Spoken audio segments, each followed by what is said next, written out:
You, John Fitzgerald Kennedy, do solemnly swear. I, John Fitzgerald Kennedy, do solemnly swear. That you will faithfully execute the office of President of the United States. That I will faithfully execute the office of President of the United States. And will, to the best of your ability. And will, to the best of my ability. Preserve, protect, and defend the Constitution of the United States. Preserve, protect, and defend the Constitution of the United States. So help you God. So help me God.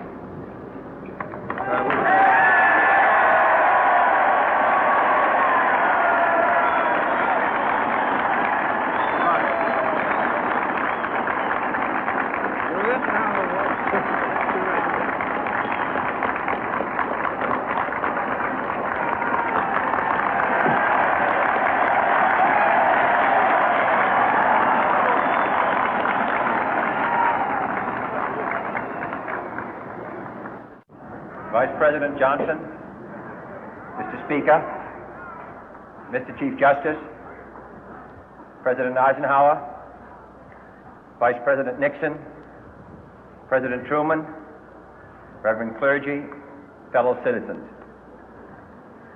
We observe today not a victory of party, but a celebration of freedom, symbolizing an end as well as a beginning, signifying renewal as well as change. For I have sworn before you and Almighty God the same solemn oath our forebears prescribed nearly a century and 3/4 ago. The world is very different now, for man holds in his mortal hands the power to abolish all forms of human poverty and all forms of human life.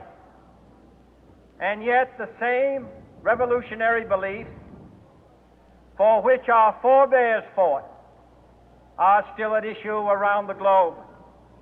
The belief that the rights of man come not from the generosity of the state, but from the hand of God. We dare not forget today that we are the heirs of that first revolution. Let the word go forth from this time and place to friend and foe alike that the torch has been passed to a new generation of Americans born in this century, tempered by war, disciplined by a hard and bitter peace, proud of our ancient heritage, and unwilling to witness or permit the slow undoing of those human rights to which this nation has always been committed and to which we are committed today at home and around the world.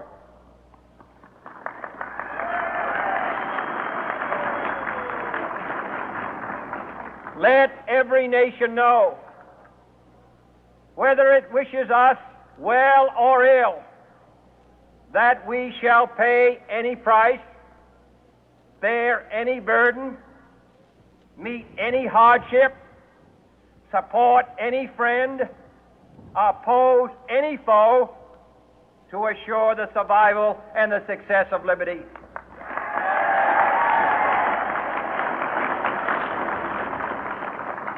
This much we pledge and more. To those old allies whose cultural and spiritual origins we share, we pledge the loyalty of faithful friends.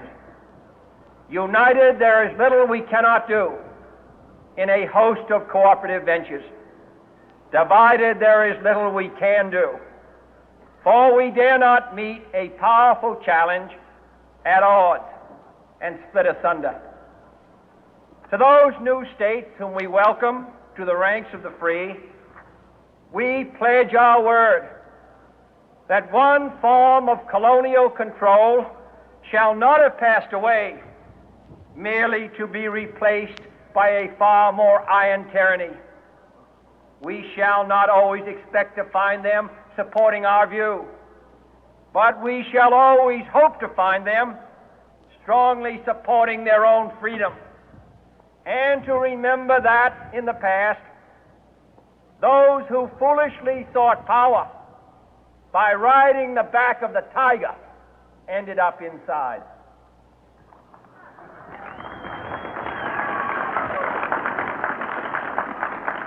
To those people in the huts and villages of half the globe struggling to break the bonds of mass misery, we pledge our best efforts to help them help themselves for whatever period is required, not because the communists may be doing it, not because we seek their votes, but because it is right. If a free society cannot help the many who are poor, it cannot save the few who are rich.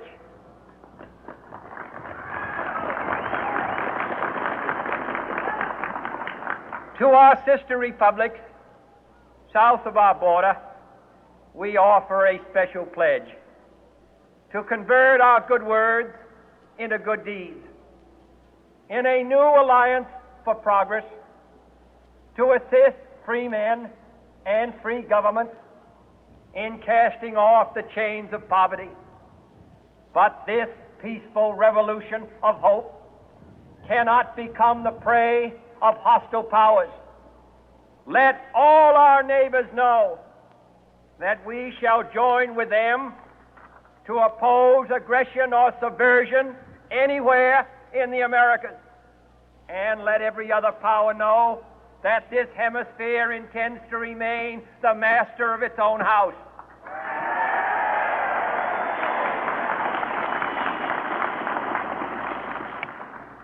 To that World Assembly of Sovereign States, the United Nations, our last best hope